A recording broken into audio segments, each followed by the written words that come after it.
Right, good. As it's bonfire night, I thought I'd just do a quick health and safety, couple of health and safety tips for bonfire night. If you're the man of the house and you're going to be in charge of the fireworks, aren't you? It's always a good idea to wear your safety glasses. You never know when things can go wrong.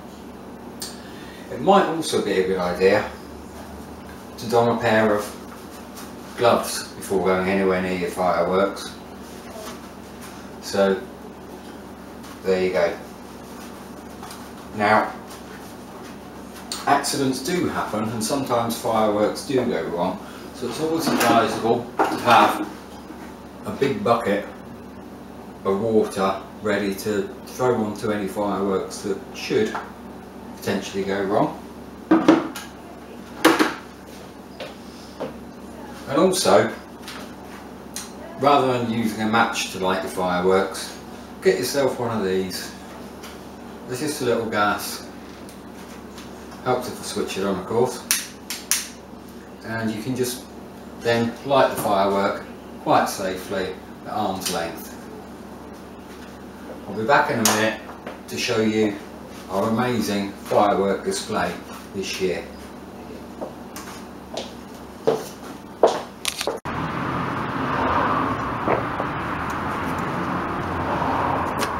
Right, well, as you can see, I've got my gloves on, I've got my eye protection on, and I would like to introduce my lovely assistant, Gaynor.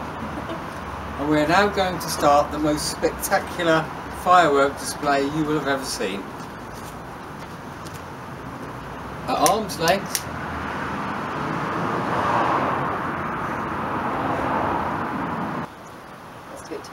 as I said, these fireworks are very dangerous. I think I'm going to have to edit this video later. Get yours in there. Oh, mine's working. Ah, see, now yours is working. See how dangerous these fireworks are? Right, that's why you need the bucket of water. Expelliarmus!